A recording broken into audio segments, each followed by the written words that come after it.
everybody. Welcome to the OnStage Blog Theater podcast. And today it's very exciting. We are going to be actually having two separate Jane Austen themed theater interviews. It's very exciting.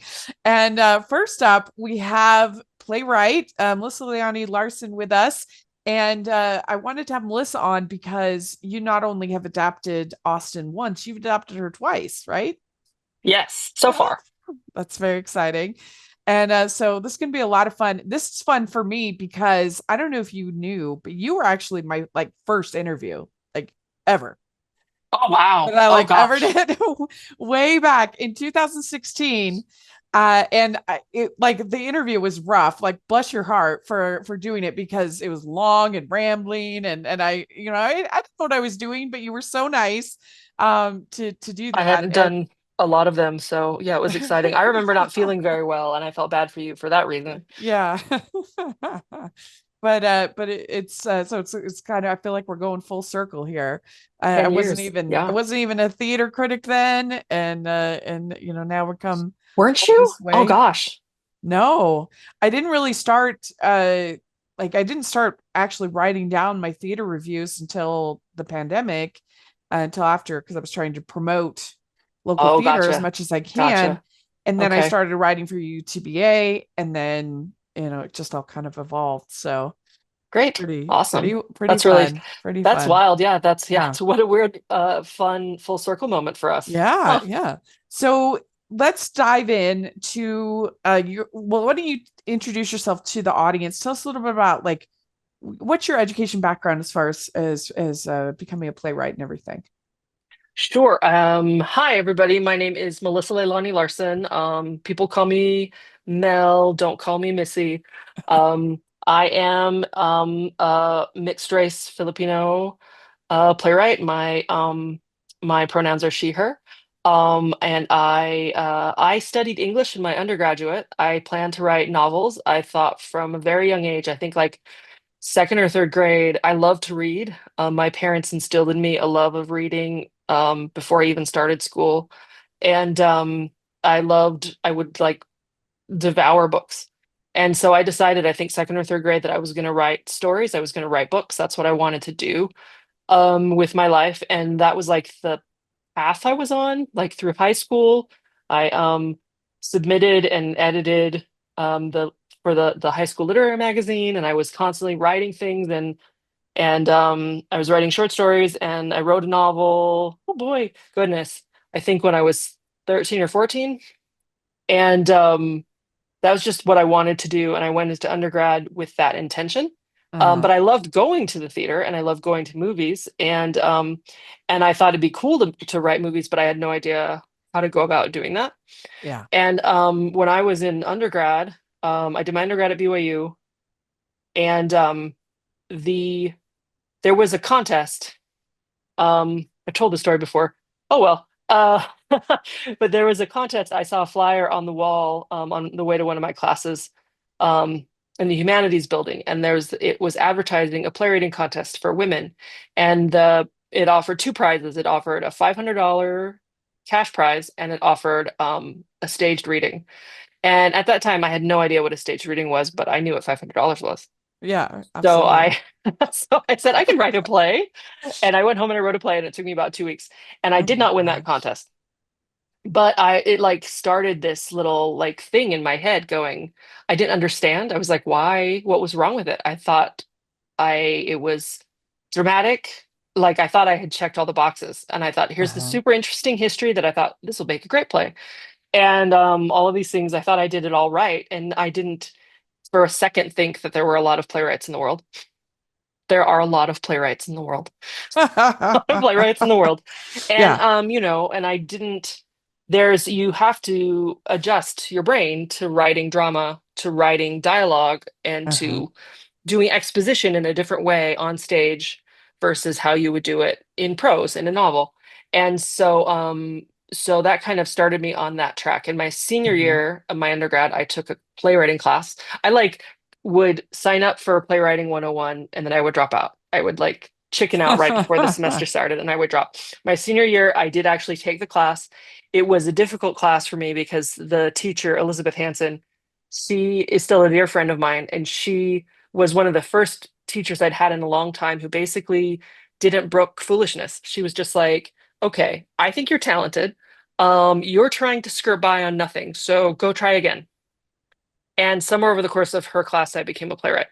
And then, but I was finished with my undergrad, so I ended up like applying to graduate school, and I eventually got my MFA from the University of Iowa from their playwrights workshop.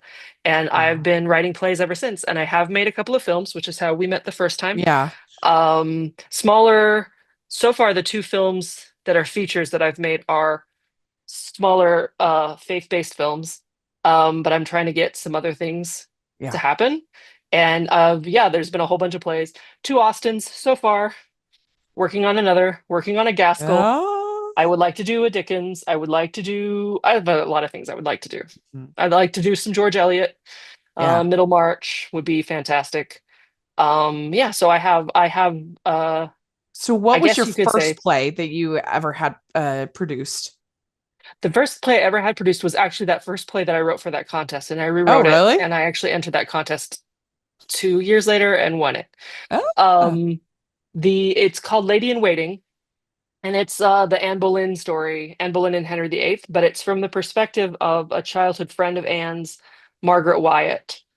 And so when we know that Margaret existed, and we know that she and Anne were close growing up, but that's about like there was a lot of room for me to play around. And so Yeah. everything with Henry and Anne was very historically accurate, and everything with Margaret and her husband Anthony was less so because Yeah. they're not as famous. So that Yeah. was the first play that I had that was got produced, and yeah, that kind So of started things off. what draws you to the classics in particular? You've done a number of sort of classics. I feel like it's something that resonates with me. I think that those are the books that I was reading when I started reading. And also, I feel like they're classics for a reason. I think Austen, we owe a lot of contemporary romantic storytelling and actually just um, storytelling in which women are three-dimensional, real people. We owe a lot of that to Austen. She like laid a lot of those foundations for us. I also feel like that I don't know why this is, but it's where I have a click, like I have a knack. Like I click Mhm. into the dialogue in the 19th century really well. I don't know why that is. I have a good sense of using heightened language. Yeah. What do you think it is in particular, Jane Austen, that makes her writing so timeless? Well, I think she did this kind of amazing thing where she was able to capture the supposedly insignificant goings on around her. And but she did it in such a way that it's so very complete, Uh-huh. and has the characters are so well drawn and they're very real. And you said something off camera just a second ago about how Elizabeth Gaskell is really good at drawing characters who seem very modern. And I feel like that's the same thing with Jane Austen, and is Yeah. that she's writing characters. She is writing about things that are very contemporary to her time, and she's very honest about it. And sometimes not, she doesn't varnish the difficult stuff, and these are women dealing with really real issues in their time, and so that is Yeah. very resonant to us even if we don't necessarily deal with those issues in the same way. Yeah. So I feel like, and then also her prose is just so good. Yeah. Like the way that she crafts a sentence is just so good that we just want to go back and read them again and again, and she's never gone out of print. So I think That's it's the all of thing those things. is that I think that Jane Austen is actually only sort of tangentially about romance. I They're agree viewed with as that, these yeah. sort of romantic novels, but they actually have almost, except for Emma, they almost have no romantic banter between our leading characters, and it's Yep. really about our women making choices, and and that's the choices that these women had, at the time, and so I think who can't connect with that, even if Right. we all Hmm. are we all are prejudiced, we all are prideful, we all have struggles with our families at times, we all have these things that I think that's a big reason that her books remain timeless compared to maybe some of her contemporaries who are a little bit more forgotten.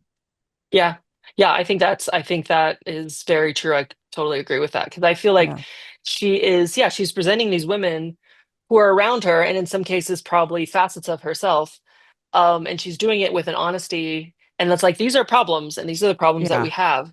And Yeah. she was doing this in a time when women's work was seen as women's work. It was not seen as, terribly important or if men saw women and what they were doing as important, it wasn't mentioned. And I think that's Mm. also kind of key. Because I feel like misogyny is different in ways today than it was then. Yeah. And that there's an appreciation in that It, time frame for women doing what they did because it was necessary. yeah. Um, It makes me think of that whole conversation in Persuasion yeah, when they're talking Harville, and Captain she Harville, says, yeah, yeah, it says all those were written by men, and that whole that really she was tapping into something that is again yeah, timeless, I think there. totally. I'm curious about Pride and Prejudice, and we'll talk more about the adaptations, but I kind of have this feeling that I think the modern view of Darcy is to kind of make him shy. Like he's not Hmm. even that much of a jerk. He's just kind of awkward. He's a little shy. And that's definitely in the 2005 Right. Matthew McFadden, like his portrayal was definitely more like I'm just sort of awkward. I'm not really that much a jerk. And I'm curious is, what do you think about that? And do you see that? Do we I kind do of see the that, and character evolves? I feel like the character does evolve because different audiences are reading him in a different way. And I feel like I do like that take on Darcy, and I think you could make an argument that my take on Darcy and my adaptation leans that way. I Uh-huh. think potentially also because you have to think about it in terms of drama. Yeah. Like like it's actually really unfair in a lot of ways to compare the 1995 miniseries to the 2005 movie because the one is has all the time in the world to tell one of the world's longest stories. Right, right. Yeah. Like they don't have a time limit and the other has to happen in a very Yeah. short time frame, and so there are things that just aren't going to line up because they're not going to line up. And when you're looking at Mr. Darcy as a character, you are looking at him, number one, through a more modern lens, which is what you're mentioning, and this idea that like awkwardness and potentially being on the spectrum, these are things that we have more of an understanding of now Yeah. than anyone would have even considered in Austen's day. But then also it's something when you have a very contained time frame to have Darcy express himself in that way is sometimes, for lack of a better word, easier to do dramatically than to Mm. just have him be kind of mean and a jerk. Does that make sense? Because Yeah. he has to change and you have to be able to see the change when he falls for Lizzie. It can't just be he's a jerk, he's a jerk, he's a jerk. Oh my gosh, I love you. Like there has to be dramatically, there has to be that has to be earned or it feels out of the nowhere for a modern audience. Right. Yeah, yeah, yeah. Yeah, that's interesting. I think that and also like the other thing too is that they already had done it. Like the 1990 film exists. Like you Yes. can't do it better. You can't do it more No. accurate. So if you're going to do it, you have to come up with some new angle or some new thing. And Hmm. so I mean I've never been a purist when it comes to my literary adaptations, whether it's Christmas Carol or whether it's Pride and Prejudice, whether it's as long as you hold to the I think the core of the characters and the core of the I mean, I'm famous Hmm. for enjoying Pride and Prejudice and zombies. I thought that was fun. It's very fun. Yeah, It's I very loved fun. it. It's yeah. But what I didn't like was the Netflix one, Persuasion a Yeah. couple years ago. Did you watch that? I did. That And I was don't terrible, wanna I thought. I feel like there are I don't feel like we are necessarily the intended audience for that because I also know Oh, because I can see why you didn't enjoy it and that's fine. And there were things about it that yeah. I didn't enjoy either. But I do know people who that was their gateway drug and they didn't Yeah. enjoy Austen, but then they saw that movie and they liked that and then and then that I turned them onto I it. just felt So like I just felt like in no world is this version of Anne Elliot persuadable. So you yeah, lost like the whole core of the character. She's, yeah, I think there are some things about it that that was the are difficult. problem that I Yeah. had with it. Like it didn't stay true to the core of like what Right. the story is, and that's why Hmm. I didn't like it. I didn't like it at all. But yeah, so it must have been overwhelming for you. Sit down, you're going to be adapting these beloved novels. Like, Hmm. how did you kind of get over that and just do it? Well, I did Persuasion first, and Okay. Persuasion is my personal favorite. And a professor, well, she wasn't my professor, she was an acting professor, Barda Heiner at BYU. She's retired now, but I've worked with her several times as a director, and she directed that production, the first production of Persuasion at BYU. And also, I collaborated with her when I did do Pride and Prejudice. And when it was done more recently here locally, she directed that as well. Oh, did you? And That's cool. she the one at the Hale Orem. Oh, okay. Yeah, Barta directed that. And so we've had a really great working relationship for years and years. And I really admire her very much as a person, as a professional woman, as an artist. She's like kind of peerless as an actor and as a director. And she reads Jane Austen in such a way that like she gets it, like she gets the rules. And so she and I can have like this, we are starting on the same page, like coming at the text and lovers of the text. And also like as artists of, we want to make the show together. And so um she actually suggested that I adapt it. And I had not done any adapting at the time. And she said, I think I was just finishing my MFA, and we would talk on the phone every now and then. And she said, I think you should do some Austen. I think you and Austen would get along really well. And I said, Yeah. I would love to do Austen, but I find that very intimidating. And she said, I think you Yeah. should try it. And so I decided to start with Persuasion because that was my favorite. And also because the Emma Thompson Sense and Sensibility is like a perfect movie in my head, like as an Austen adaptation, but also as a movie. I said, I can't do Sense and Sensibility. And I can't, I'll just be writing down Emma Thompson, and that's not right. And Uh-huh. so, and I do love other adaptations of Persuasion. The Nick Dear one existed that time, and Uh-huh. but I wanted to do a different spin on it. And so I just kind of, yeah, I read the book again, like as a lover of the language, as a lover of the book. I said, this is what I experienced when I read it. And then I Uh-huh. read it specifically to be like, okay, how will this look on stage? And that's where I came up with this idea to do Persuasion with, I have two sets of Annes.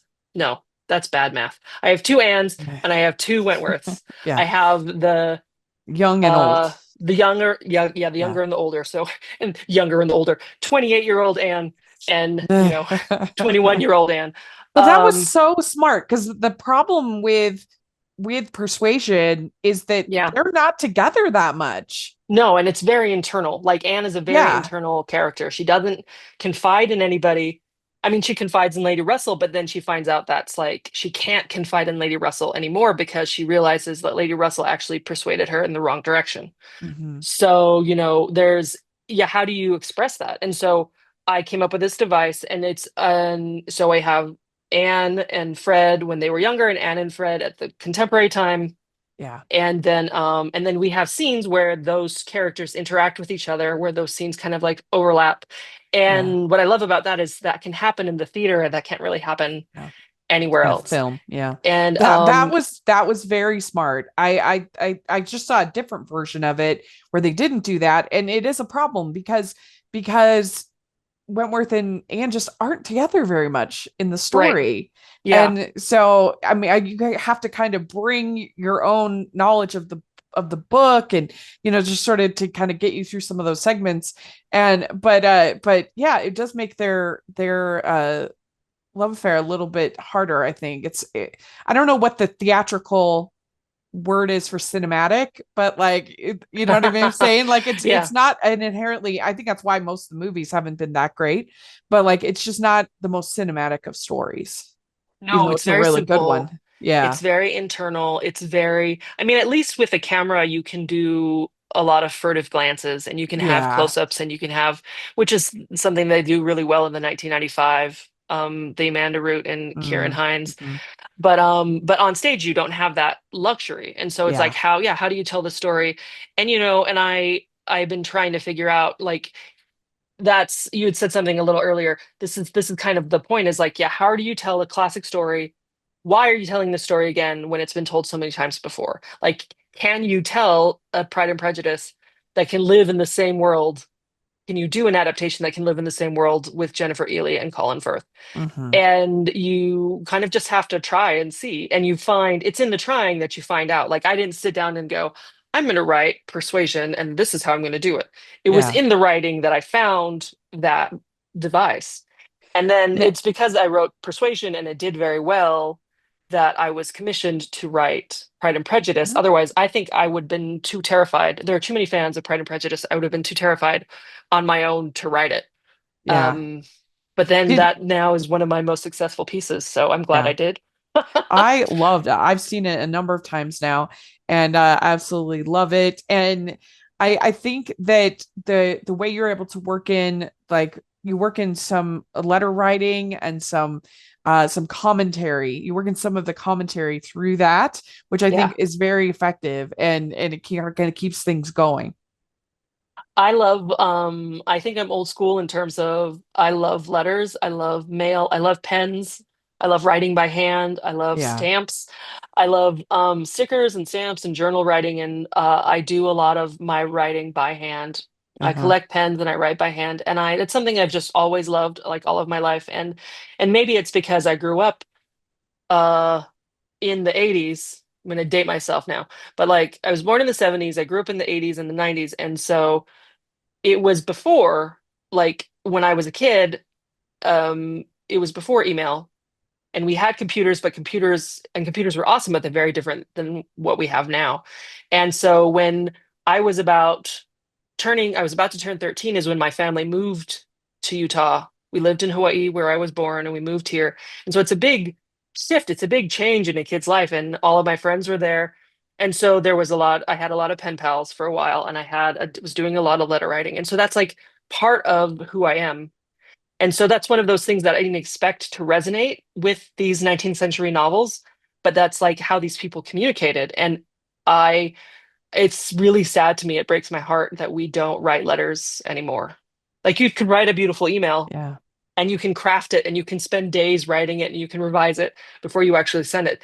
But at the end of the day, it's still an email, and it's like we don't write letters anymore. And that's sad because I think about how important letters are in both Pride and Prejudice and Persuasion. And Hmm. in the very first draft of Sense and Sensibility, it was all letters. It was an Oh, really? I didn't epistolatory. know that. I didn't know Yeah, the that. first draft, it was like all back and forth in the story, um, but I think between Eleanor and Marianne. And so it's just very, very important. And to someone like Jane, who letter writing was how she stayed in touch with her friends, how she stayed in touch with her family, how she, it's just was a necessary part of living in that time. Yeah. And I think I just lived at just the right time to be like, this is important to me too, and I miss it.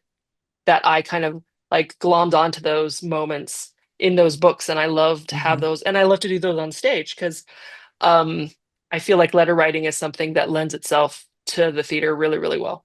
Yeah, definitely. Well, and it keeps the momentum kind of going, because Oh, good, I good. think, It's not just because I like it. Okay, good. Yeah, I think so. It's good. Yeah. Well, it must have been like a little bit intimidating when you're adding on to Austin. When you're like, oh, like, do you worry? Oh, is my dialogue going to be as good as Austin? Oh yeah, no, you worry about that all the time. And the goal always is, and there's a lot of revising. And sometimes when you start out, you're just have to get the story out and be like, Yeah, you figure out where the holes are. And when I say holes, I'm not accusing Jane of like, writing stories with holes, but it's because it's a different medium. sure, And so sure. it's like it's Persuasion can be a rather perfect book. And Pride and Prejudice, like structure wise, is Yeah, quite perfect. It's very well built. But you can't have all of that on stage unless you're doing the 6 hour miniseries, right? And yeah. so there are holes when you're translating it from the book to the stage. There are just things that have to be done a different way. Like some people don't like in my Persuasion that I cut the Crofts. I cut Admiral and Oh, Mrs. Croft. It's because, and I uh-huh. love them, and it's not that I'm cutting them because they're boring. I cut them because I don't have time for them. Like, Right. I just don't have, you have to think economically about your time on stage. You have to think economically about whether or not you can afford to costume two actors who are only on stage for 10 minutes. Yeah. And that 10 minutes, you could be using that 10 minutes for something else if they are Yeah. not necessarily, like you were saying earlier, move the story along. Yeah. And they do that in the novel, but they don't necessarily help with that in a dramatic situation. So these are Yeah. all the things you're thinking about, and but then you have to find another way to communicate that information. Yeah. Well, I've really enjoyed the two that I've seen, and I'm excited to hear you working on another. So that's great. Sense and Sensibility. Yeah. All right. Because I'm a Good. crazy person, and it's no one has done a good stage version of that. No, that's true. There are some really good ones out there, and there's a very Yeah. popular one, and we can have to overcome it somehow. Well, very good. You did it. You answered all the questions. Thank you so much for coming and talking with us. I really appreciate it. And Sure, it's if lots of fun. if people want to follow you on like social media or anything like that, how do they do that? I am Mel_Leilani on Instagram and Threads, and no, it's not that. I'm something else on Blue Sky, but Instagram and Threads. Uh, And then I have a website, melissaleilanilarson.com. oh, And great. I Oh, can give you a link if you want to drop that down below. okay, cool. Yeah, that sounds good.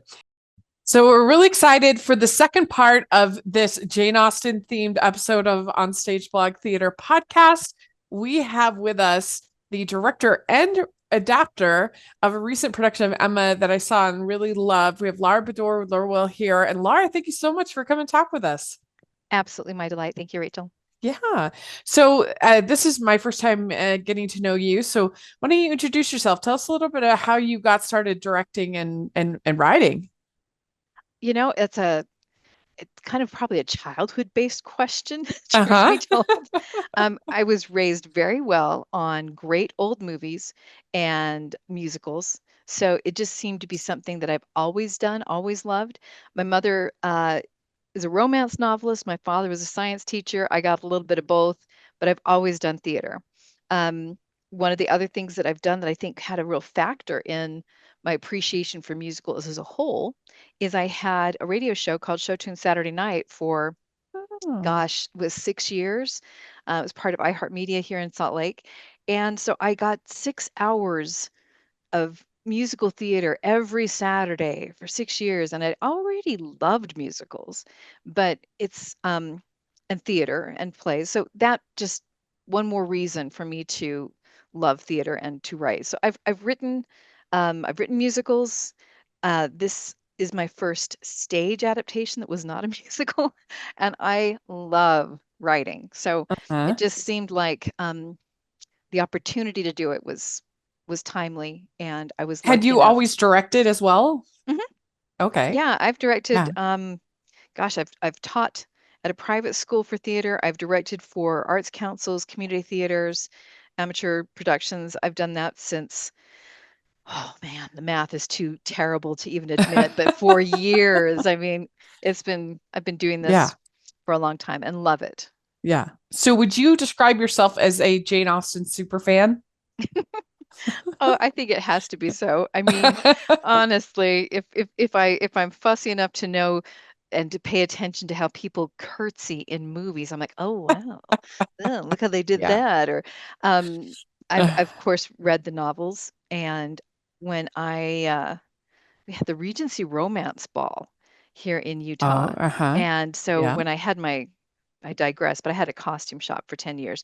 And so Oh, wow. we would dress up before Bridgerton was even a word, before the Uh-huh. concept was even there. We were dancing at an actual Regency ball because I thought, so what if I was born in the wrong era? Why not throw a ball and dress up like Jane Austen? So we did, Uh-huh. and it was wonderful. Yeah. Um, it's just why not take advantage of the Yeah. fact that we can do all these things? So I'm really curious about this, Emma. Mhm. So were you assigned to direct first or to adapt first? How did it all happen? Well, I was assigned to direct at first. Okay. Yeah. And And you were all going to do the musical, right? no, the Oh, musical was okay. scheduled for up in Logan. And Emma the Yeah, yeah. musical is, one that's been done, and I saw it down at the Shakespeare Festival. This was Yeah. just the stage play. And I read the script, So they and had a script. they did. And Okay. I will not mention the author because it's not that I want to cast any Sure. aspersions. Um, but it was not as, in some sections, as Austen as one might want. And in other ways, Uh-huh. it was a little too Austen. Like sometimes you can pull Uh-huh. stuff right out of a book and it doesn't always work for the stage. You got to Right. find a bit of a medium. And so as I was reading it and knowing I got to direct this, this is a terrible confession, but it's the truth. I thought, well, I can't adapt somebody else's play. That would be unsupportable. It would not Uh-huh. be a good thing to Uh-huh. do for this author. Yeah. So I just started writing my own. And I was like, well, Uh-huh. what can it hurt? I'll just adapt my Yeah. own and I'll think about it. Because honestly, Sandy Arts Council is phenomenal. It And really is. I mean, you would never believe in a million years the quality of the productions coming out of this high school auditorium. I mean, we already had Dave Hansen on the podcast. He was incredible. Mamma Mia, that and Mamma Mia wasn't it uh, great? was so good. And I mean, just everything that they have done. It and Lehigh Arts Council, those are my two favorite arts councils. I've been directing for Sandy Arts for since 2010. Yeah. So yeah, Oh, I love wow. them. Yeah. So when they handed me the opportunity to direct, and I just went off on my own little quiet, well, I'm just going to adapt my own. And I Yeah. thought, I told them when I met with them at our big planning production meeting, I said, look, I will gladly direct the script you selected. But having read it, there are some serious things that I think will not fit well for our stage, nor do I think it's a real great adaptation of this fantastic book. I have my super fan Yeah. opinions. And they're like, okay, well, what would you want to change? I said, well, I don't want to dishonor the original author's intent. So rather than mess with theirs, because that's not cool, I just said, here's mine. Because I didn't ask them, I just did it. And I Yeah. knew that they would say yes or no. They read it and they're like, let's do it. So bless them. Yeah. And yeah, I mean, that was a great deal of trust, but also I knew if they genuinely liked it, they have enough seasoned theater know-how that if they'd read it, they went, nice effort, Laura. But how about no? If they didn't Yeah. like it, I would be like, no problem. I shall do what you chose. But All right. they said, no, they actually said, this is really Yeah. good. They really liked it. I was very happy with it. And honestly, as soon as that yes happened, I was just 100% in. It was Yeah. just such fun. It was outstanding. I was so impressed. You should see. So here's if people are watching the YouTube, look at how many pages of notes that I took. All this blue, it's all 1, 2, 3, 4, 5, 6, 7, 8 pages of notes. So we could like go into the weeds and I could ask you like, what about this quote or this scene or this, Oh, I'm all about that if if you we want. wanted I'm there to. for it. Uh, but I love how you integrated the letter writing into the structure of the screenplay. That was so smart because when characters were off stage, you could have a way of sort of involving them. Mhm. And like I loved when he's reading Robert Martin's letter, and then he comes out, and you see his like sad face, and I just thought that was like a really clever way. You see her writing Isabel about Knightley, and that was a very smart framework that you added to the story.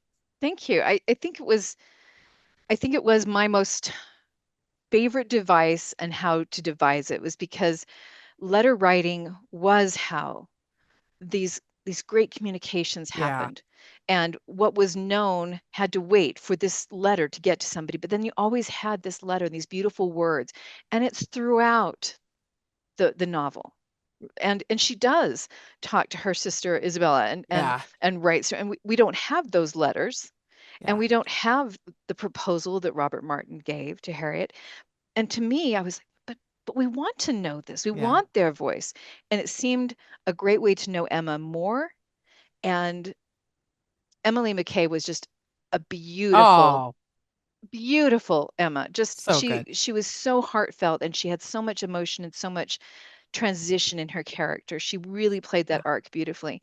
And for me as an author to be able to say, okay, we have to convey what's happening. And it's referred to in the novel, different times, different places.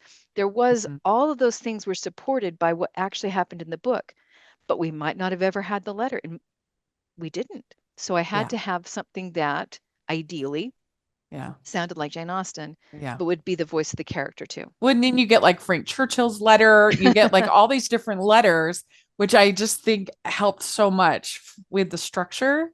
And I also admired, like, I feel like you knew when to sort of move things around, change things around, which has got to be intimidating when you're dealing with Austen. Be like, oh, do I dare? Do I dare change the Divine Jane's words at all? But like, one example is when Knightley says better to have no sense than to misapplied as you do. Mm-hmm. You changed where he said that, Yes. and so he says that after she has been talking about Frank Churchill. Better Mm-hmm. to, and in the book it's about Robert Martin. It's about her, orchestrating the refusal, and better to be without sense than misapplied as you do. That was I just thought, oh, she's got it. This is That so was good. it was a little bit of that for super fans. They'll be like, wait a minute, and but for me, the defining factor was, how can this show Knightley's conflict, Uh-huh. and is it still true to the original intent? In this case, it didn't Yes. change the contextual Because it added meaning to of his it, jealousy. It but added, that's what it showed. And yeah. and we had, for me, a love story is so important, and we have to be rooting for those people, but we have to see their flaws. We have to see where they fail, we have to see where they struggle, and we have to go, oh man, you shouldn't have said that, or oh, I know why you said that. And that is what brings us closer to the characters. So that one of the moments that made me so happy as both director and an author was when Knightley and Emma kiss, and the whole audience, this is opening night, they go, Yeah. oh, and Oh. everyone starts applauding. And I'm like, well, you know the story. This can't have been a surprise. But that means they were invested. Yeah, they had And that chemistry. is because of the beautiful people who played those parts, Yes. but also because we had enough conflict and timing that we were tortured just enough that when it Uh-huh. happened, we were thrilled. And Yes. that to me, gosh, that was so much fun. It was Well, so one of much the fun. things that makes for great British drama, in my opinion, even modern ones, is you get those long, lingering looks, and he's like looking across the room, and you're just like, oh my gosh, if anybody looked at you that way in real life, you'd be Mm, weirded out. But it's so good. And I thought that you did a good job with that. And I loved the line which says, leaving, is this not a sudden scheme? And you can just see his like agony. yeah. That's good. I love the fact that Austen has such eloquence, but also such humanity. And it didn't take much adapting for those wonderful lines. Sometimes Yeah. it just meant, how can we distill this down? Can we say it and then stop? Can we still have Miss Bates as crazy as she is, but not three Oh, pages? And it's right. choosing those moments that most convey it. And that's the tricky stuff. There's so many good things to choose from that it was hard Yeah. to limit. Well, I thought your set was very brilliant because you were able to. It basically had like a fireplace on both sides, so you could flip it around, and so the set could easily be Hartfield. It could easily be the Bates house. It could be the Westons. It could be wherever they were, Donwell. And I think that helped kind of keep things going too. I think. That was essential. And Yeah. because um, a period drama can feel a little bit drawn out. Yeah. If there's not enough action, if the scenes aren't short enough, they still tell the story but don't leave it too long. Yes. And I wanted the set, when we met and designed it. Ricky did a great job on designing it, and his architectural understanding, and Dwight Weston, who always does it, as he says, the Dwight way. They're artists. They know exactly how to take it and make it work. But when we Yeah. sat down for the meeting, I said, I want this to be open and light and airy, much like a comedy and a romance should be. I want the windows to feel like the lines of a Regency dress, long and narrow and flowing, and it should have that. I'm in a beautiful place. I'm in a place of wealth and consequence, and and yet I didn't want it to be locked down into too many walls. You want to be able to see where you are and have it flow. And I think it worked out really well. I had fantastic people as part of my production team, and it made for, I think, a beautiful production that we got to see the beauty of the era. One thing I wanted to point out, and I'll have to check my notes because now I'll forget the last name of the artist who did the painting that we used in that drawing room at Hartfield. Oh, and Was, the Harriet painting was so oh good. my goodness, Whoever did that was brilliant. it was just such fun. It was Yeah. such fun. Yes, very good. Yeah, I was also very, you mentioned the outfits, the dresses. I was very impressed with the costuming. Everything from the bonnets to the like things that are easy to kind of not, do, like the attention to detail with every aspect from the footwear to the bonnets was I especially loved that yellow Christmas dress. Oh, that velvet, wasn't it gorgeous? Yeah, yes. Yeah, um, Chad McBride did a lot of research, and it's hard to choose how to do a dress and an ensemble piece and the vests, the jackets, the boots, the pants. But he paid attention to all the era Yes. specifics for the 1815 sort of costume time slot. He and yet he also knew how to make it workable for a theater, and that's a great balance. Yeah. And of course, um, Karen and the work that she did on the bonnets, as she is a fantastic costumer in her own right, and I think also kind of her own Austen super fan, but just being able to make the bonnets and do them in such a way that worked with the wigs, which is Uh-huh. not an easy thing. And we truly had an incredibly talented group of artisans working on all this stuff. And that's not a usual thing. I mean, we take it for granted here. Um, I would say, Sandy has such a great relationship with the people that work on their production team that they want to come back and they want to do these things. And Chad had so many people who were volunteer stitchers and people who were sewing things and helping put things together. He's a one-man army by himself, but he had to be the general as well as the person Yeah. sewing and assign all these different people, and no easy task. Yeah. That's not easy. That's for sure.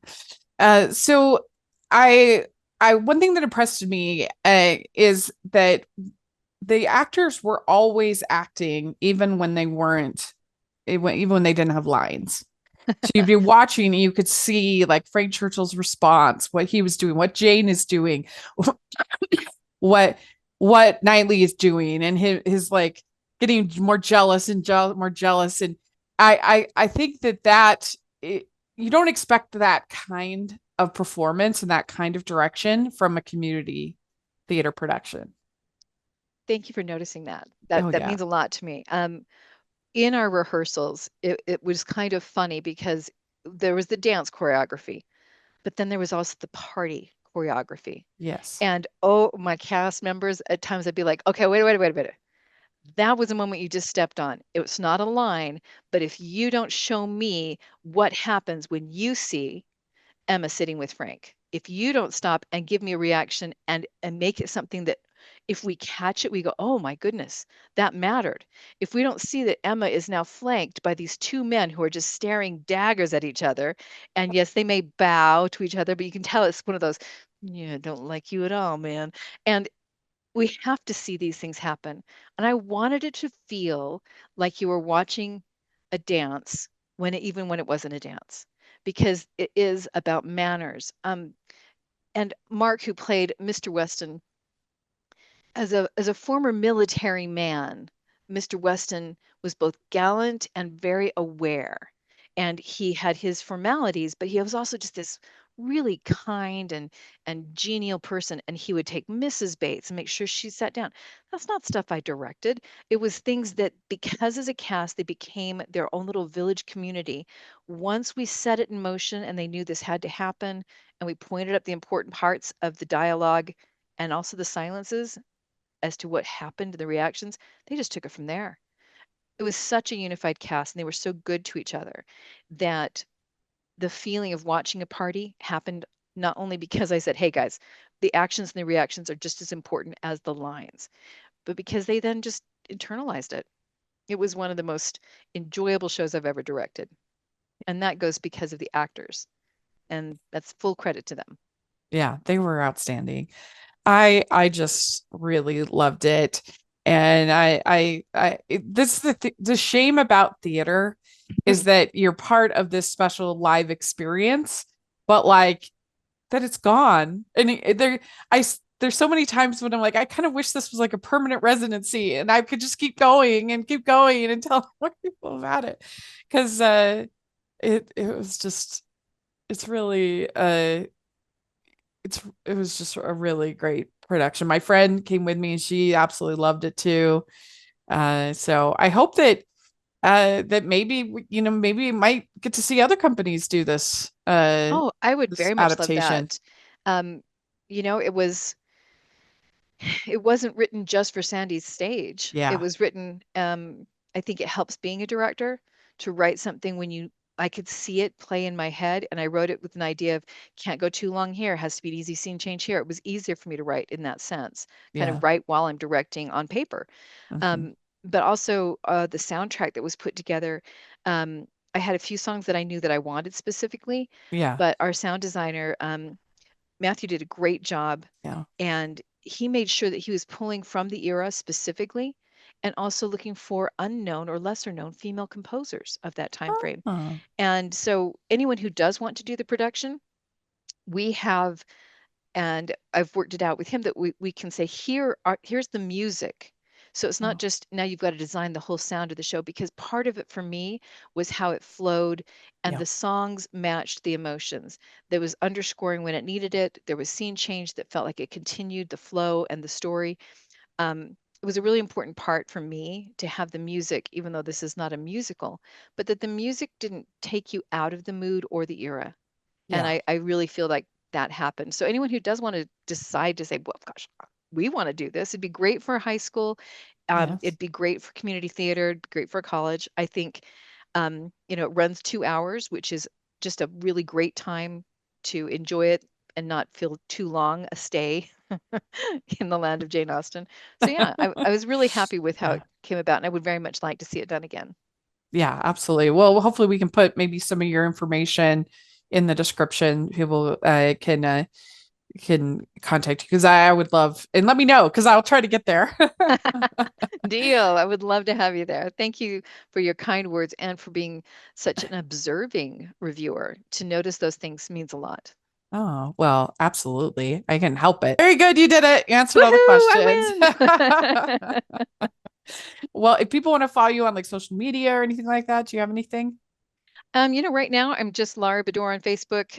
I have not put out a lot in the world of .com. I do have a lot of things that I've written and I'm writing, so that will not long be the case. I am actually building the Oh, website for Emma, and I'm going to be putting a few other musicals that I have adapted or written that will be on that and available. So yeah, that'd be this is kind of great. a new era for me to come back out of the corporate world and back into my theater home. So Yeah, I'm enjoying that a great deal. that's awesome. Well, keep me posted. Keep me posted. I I'd absolutely will, definitely Rachel. want to hear about it. I'd like to thank Laura and Melissa for coming on the podcast. This was so much fun. I hope you enjoyed it, getting to hear some behind the scenes of people brave enough to adapt Jane Austen and do such a great job in those adaptations. And make sure you check out all of our content on Stage Blog, all our great articles, and also our playlist with all our episodes of the podcast. And let me know what you think of all the things that we talked about. What are your favorite Austen adaptations, film and stage? Would love to hear in the comment section. And you can find me at Rachel's Reviews at rachelsreviewstheater.com and all over the place on social media and everywhere else. So make sure you check that out. If you are listening on iTunes, please leave your ratings and reviews. And if you are watching on YouTube, please give the video a thumbs up, subscribe to the channel. We appreciate that so much. And thanks so much, everybody. And to Laura and Melissa, we'll talk to y'all later. Bye.